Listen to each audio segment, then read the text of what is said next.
I should probably start this recording by saying you've got Jess, Phil, and Marcus around, our little boy. So if you hear Crash Bang Wallop or Gaga, it's because Marcus is around. So you have launched your lady program this week because you've been getting quite a lot of interest from women. Why do you think you've been getting interest from women? Because I'm dashingly handsome, frighteningly intelligent. Well, I mean, I was attracted enough to the offer to marry you, but Well, yeah. But no, in all seriousness, I'm not really sure. I have suspicions, which I'll elaborate on, but I do know that probably half of the inquiries or thereabouts that we get are from women, and as a percentage of the total people who reply to my daily emails, women make up the majority of people of my replies. I suspect it's because there's a not inconsiderable number of women out there, smart, intelligent, hardworking women who are sick to the back teeth of the way that they are treated by fitness professionals and how they're marketed to fitness programs. So, overwhelmingly, the message that's sent to women in fitness marketing is stupid stuff like, oh, if you lift weights, you won't get bulky, which everyone with an IQ somewhere above room temperature knows. Like, women know this, that it's patronizing. The other stuff that they do is like the programs are all like, oh, grow your butt and your legs and big butts and all this other weird Kardashian stuff. And again, women who want a strong and capable body aren't best amused by that. Of course, they want a nice ass because who doesn't want a nice ass? I've got a nice ass. I train to have a nice ass. You've got a very nice bottom, Jesse. But that they want more than that. They want a healthy, strong, balanced, capable physique. yeah, And does its job. the Butt Blaster 9000 program doesn't do that. It's obscene and insulting, Yeah. frankly. And I think that they see what I'm writing and are like, oh yeah, this guy tells it as it is. There's also the soft bigotry of low expectations around lying to them about how fat or not they are, lying to them about what needs to be done. Classic example of this actually is from the world of female bodybuilding, which is an absolute mess. I'm not talking about the men in bikinis where they take so many drugs you don't. Yeah. I'm on about all the bikini and figure and fitness and the new category that came out the last few years, wellness. So that's becoming massively popular in kind of gym culture, influencer culture for women, and it's quite sad, really. I'm reminded of going back a long time ago now. We're talking kind of 2016, I think. Yeah, 2016. There was a girl I knew, woman I knew, who was doing. She did reasonably well at low level bodybuilding shows. She was doing bikini, but the thing is, she was about 5'11".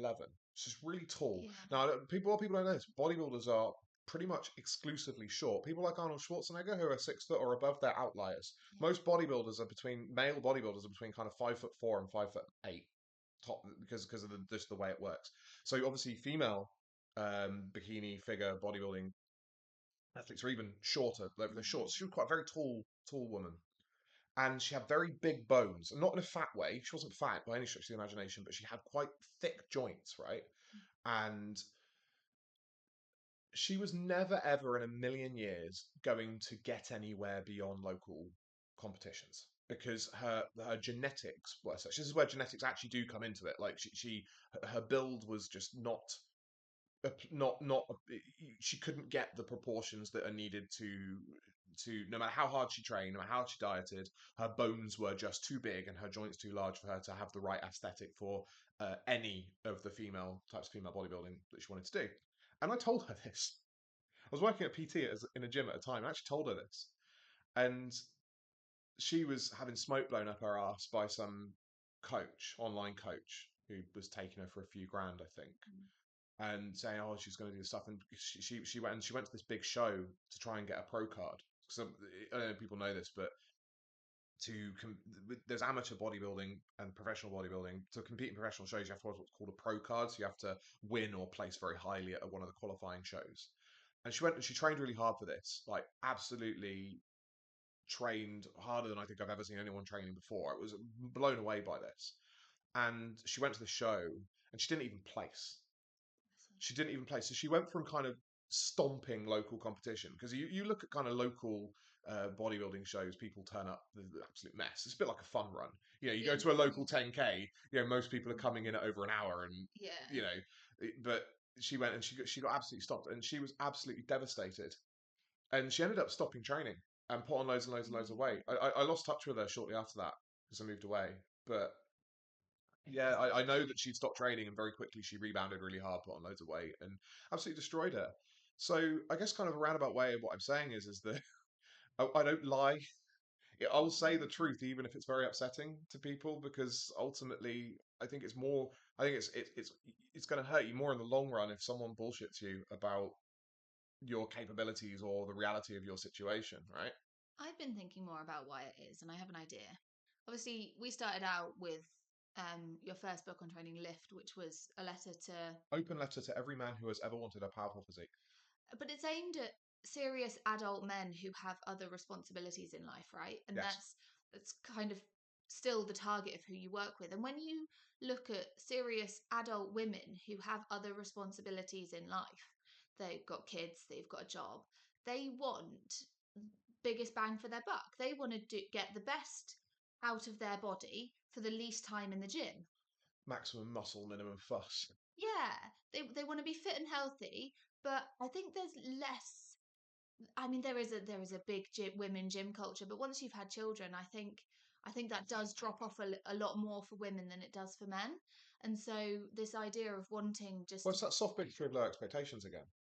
It's this mm, whole like, oh, you've got kids and your life's so busy now, you couldn't possibly go to the gym 2 times a week, do 2 cardio sessions, or and take your kid out for a walk every day. as soon as you have a child, your options in the fitness industry go to mums and tums. Oh yeah, that patronising That garbage. Yeah, it does mine. And we were talking about this morning, weren't we, about how fit mums often hate being pregnant, like me, because of the limits it places on your body. Yeah. And it's like I've been to a mums and babies class, and it was just like a really crap hit I class. think ultimately we need to be honest as well, though. I mean, I want to move the conversation away from pregnancy, because I don't work with women who are No, anywhere near, who are trying for a baby, are pregnant, or have recently been pregnant. I won't do that because I'm not qualified. Stop. I'm not qualified yeah, to. So we need to move that conversation on. yeah, I think that what the underlying point is, as I say, it's this soft bigotry of low expectations. That women are told that, are led to believe they're capable of so much less than men, mm, and and I know why it is too, because I think what we also have to remember is that there's a lot of money in telling people what they want to hear and yeah, giving them leg bums and tums. There's a lot of money in making people feel like they're doing something rather than making them actually do something. And obviously, to wade, to wade through the number of women who are actually genuinely serious about being strong, capable, and doing what needs to be done to actually get that, mm, it's vanishingly small. It's a vanishingly small number of women, probably a slightly small percentage of women than men, I would say, actually, as well, because of cultural biases and also like genetic and biological differences between men and women. Like men are obviously more predisposed to physical activity because of testosterone and yeah, things. But so really, there's two. I think, yeah, two issues at play here. One is the fitness industry pumping out this insulting garbage to women generally, because it's actually very profitable, because you can pick up the big market of women who like the idea of being in shape but don't want anything more challenging than maybe some air squats at mums, bums, and tums, mm, or legs, bums, and tums, whatever it's called. And then on the other side of things, you've got a and then the other issue is that the number of women who are actually serious about doing what they need to do, lifting weights and all that other stuff, is actually quite small. I have one other thought. Yeah. And it came to mind because there's a girl at work who has tried to get fit, and she's just signed up for one of these hard guys, shout at you if you don't Oh not doing your thing. yeah. It made me think, and I guess I'm allowed to say this because I am a woman. I think that obviously what you teach is the basics, how to do the basics right, and people think they don't work because they think they've tried them. And I guess I, well, I've done it as a woman, and I think there's this, you have to admit that you don't know what you're doing, you haven't tried the basics. And I think that possibly women are more happy to be led and to have someone make the decision for them who they believe is an authority, whereas men maybe struggle with that ego check of. I don't really know what point you're trying to make there. That was a bit rambling, but I think I guess fundamentally. So there's again multiple issues raised in one point. First is that girl at your workplace who's hired a hardcore shout at you PT. Well, I'm telling you now that she's going to quit and fall off the wagon as soon as she stops working with the PT. Anyone who needs that, they basically have a motivation problem. People who think they need that have a motivation problem, and the only person who can fix a motivation problem is the person. Yeah. So that's a foregone conclusion. I'm happy to be proven wrong, but I would bet this lovely half-drunk cup of instant coffee that she will make some progress. Work hard. I'm not disputing that she'll work hard. She'll make some progress. But the moment she stops working with Mr. Shouty, she will fall off the wagon, lose all her hard work. That's why, actually, even though I will tell the truth, even if it's very upsetting, I never shout or coerce or do anything to anyone. That goes right back to, well, you've seen me training people in person at my old gym. I never once did I raise my voice or push people. They have to push themselves. It's and if they don't, then they self-select out of my working with me, don't they? The other issue is women like to be told what to do. Yes, and you say, oh, well, I can say that because I'm a woman. Well, I'm going to say that because it's the truth. Women tend to not be more compliant, provided they trust the person. So I get my male clients won't mind me saying I get some pushback from time to time. They won't just do what I tell them to do. Whereas I know from having worked when I was at the gym, like again, 60% of the clients at the gym were women, weren't they? They would just do Want to be told what I said, whereas my Navy lads would perhaps have their own ideas about training and want to implement them and go their own way a little bit, and I'd have to be like, hey guys, do you want to do my thing or do you want to do your thing? Because if you want to do your thing, you can leave. Whereas with women, if they provided they trust you, they'll largely do what you say, which could be quite handy for us client wise. I don't mind butting heads with clients, but I'd rather not. I'd rather people, because like my stuff works, I just do it. And if it's not clear, ask. Yeah. That's kind of what I say. If I've Yeah. not made it clear enough, or you want me to expand on a point, that's absolutely fine because I'm not. My handbooks and stuff aren't perfect. That's what the sport's for. Yeah. But no, but I think the key that you touched on there was around the motivation issue. That's a big thing for people. This whole idea of, oh, I'm going to work with a PT and they're going to shout and scream at me. I need them to shout and scream at me, and otherwise I'm not going to do it. And or even just the simple idea of paying for accountability. Like we've had a few inquiries recently that I've had to turn away because they've said like, oh, Their main thing is I've got a accountability. motivation problem, and it's like, well, I can't fix that. I can fit. If you need to pay me 120 quid a month, which is what it works out at, to like do the stuff, are you really going to read the handbooks 3, 4, 5, or 6 times and make notes, copious notes, like you're supposed to, like I instruct you to? Or if you subscribe to the Phil Tyman letter, you're actually going to read every issue very carefully multiple times? Of course you're not. You won't do the work. You won't get the results. You won't get the results, and you won't be very happy with me. You won't tell other people about me, and that's stress and strife everyone can do without, isn't it? Yeah. I think our no refunds policy is doing a lot to deter these Yeah. people. People who aren't sure. Yeah, but unfortunately, I have to give 14 days because of distance selling regulations, as far as I understand it. Yeah. Isn't that the law? It's to protect old people from buying windows when someone walks into But I the think it house. applies to any distance Does, sale. yeah. Yeah, so I have to give 14 days. If I was in the States, we'd have no refunds at all. But it's yeah, motivation problem is a big one, and you're not going to get a PT in integrity who can solve that for you. It's just not going to happen, male or female. Lots of PTs do offer it though. It's a big part of Well, the PT. accountability. Yeah. Yeah, yeah, they do. I think I've actually mentioned the word account. I say the virtually on the sales pages. I think I say accountability is one of the things that the virtually. I probably should take that off, really, shouldn't I? I don't know. It's how it's framed. I need to check how I've framed it. I think that you and I keep each other accountable to lots of things in our lives. It doesn't mean we don't. It's not We a don't. primary thing, is it? I'm No. not like you buy. Yeah, I'm not. Yeah, it's not like buy me and I'll keep you accountable. Whereas I do see that advertised a lot. I don't really look at other people much. Making a distinction that doesn't exist, but you and I know know our reasons for doing the things that we do, and occasionally we just lose track and forget about why. Oh yeah, yeah, that's fine. Things. My reason why I do things. I guess that's what most people Well, that's a good see point. as That's a good thing to solve the motivation problem, isn't it? You're having a strong why, which is really like wanky coach. stuff, like, isn't it? It's like mindset, another one of those vomit-worthy things. But having a strong reason for training is it is essential. Otherwise, you're just not going to do it. And it's one of those things like you train for the kids and stuff. I think, I train to live my life with the kids not in pain. yeah. Like it's I think with a physical, like the physical discomfort of training, it has to be for a personal reason.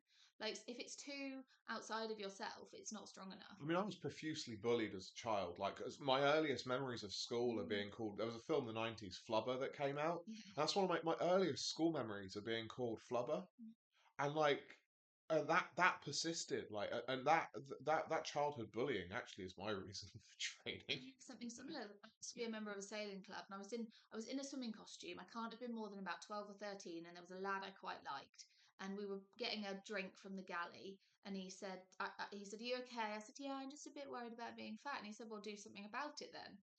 And I'll never Didn't forget. that guy not want to date you as well because you were fat?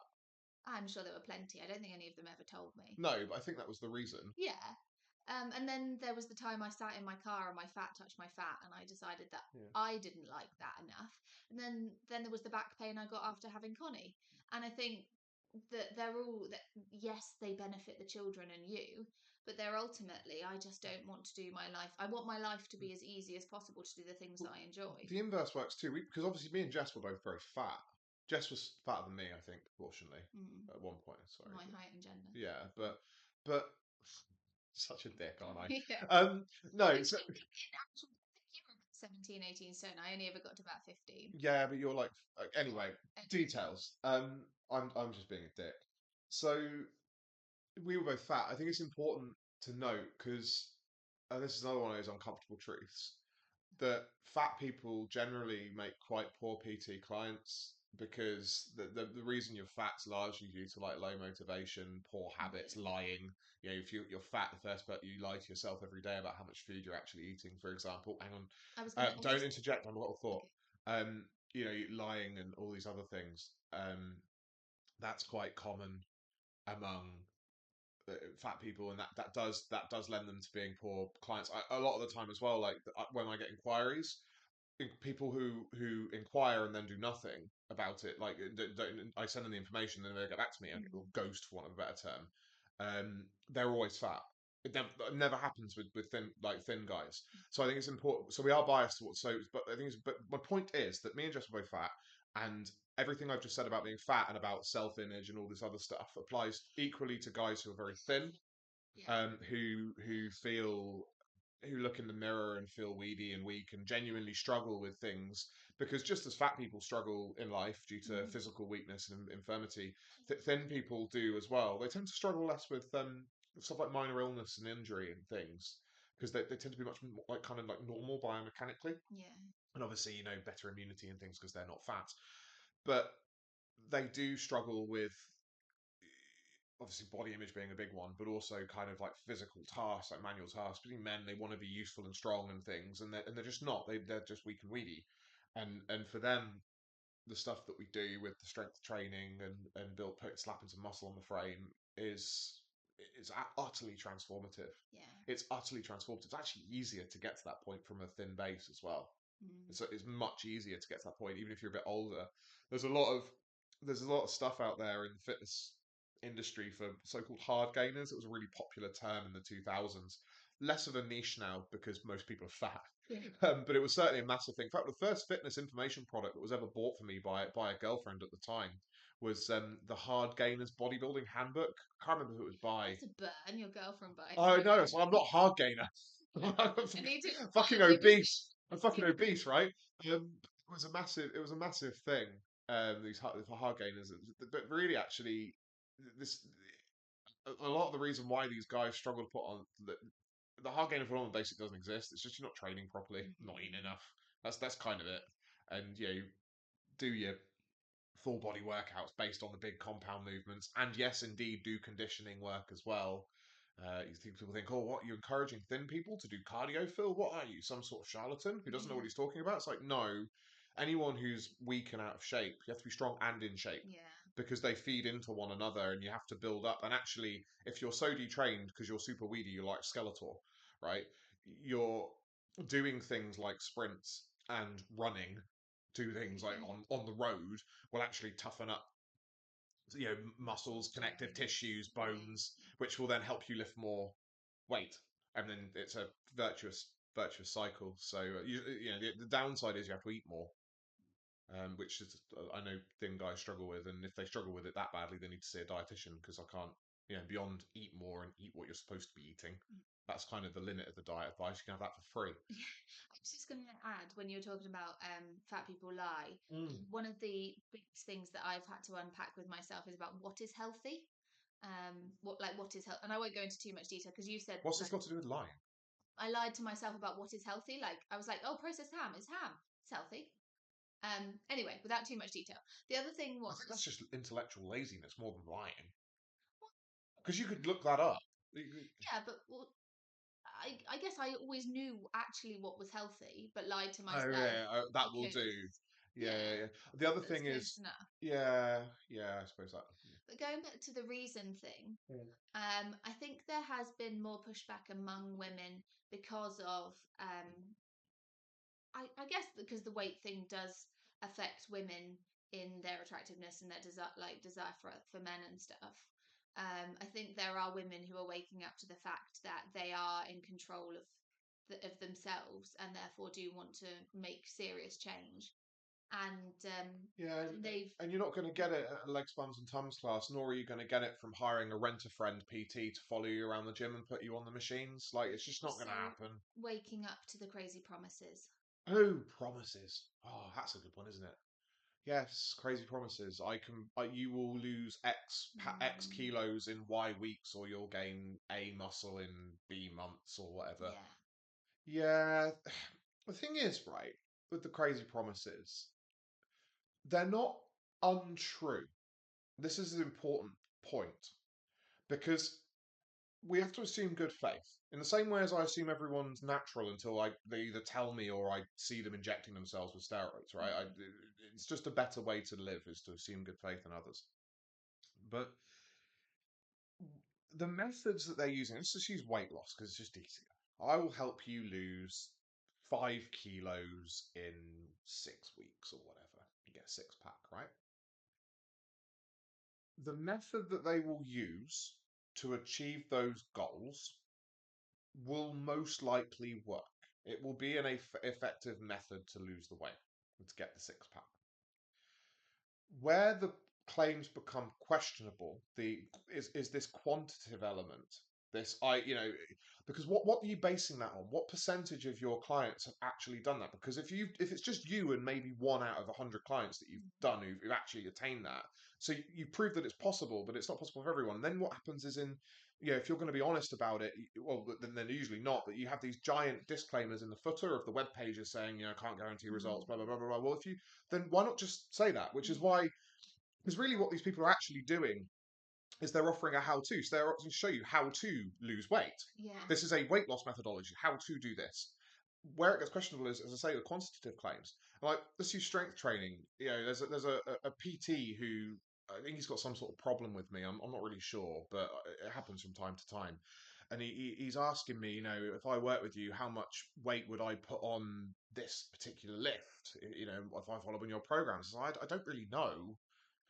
Because I don't know you, I don't know your training history, I don't know your injury history, I don't know your, I don't know, Basic strength. yeah, I don't know what your form is like. You say military press, but what do you mean specifically by that? Because military press, I know for a fact, means different things to different people. Because the military press and the Olympic press are often used interchangeably referred to interchangeably, but they're actually different lifts. And an Olympic press is much easier to produce quite swift gains in overhead pressing strength, because it's a more dynamic movement, and you can do tweaks to people's form, get them actually using the hips correctly, and that will Mm. you will Give you them will see a strength. much more dramatic jump in weight than you would with a strict military press, which is held out in front of the body in a biomechanically disadvantaged position, and is also it's pure, like a pure muscle lift. That's You're going to progress much more slowly, right?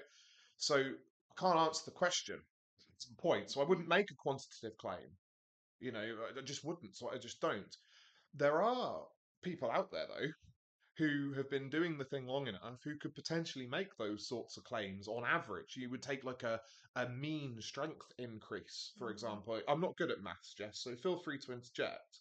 But someone like, I don't know, Mark Ripito, who's had tens, if not hundreds of thousands of people use his starting strength methodologies. And he's taken the statistics. I don't know. I don't know if he has. But He could. He yeah, could he could. potentially because he's had hundreds of thousands of people. So what he would say is, on average, people who do starting strength gain um, a X% increase in their squat, bench press, deadlift, and overhead press. I don't think, and just to be really clear, it's important for legal reasons. I don't know if he makes those claims. What I'm saying is that he's got the the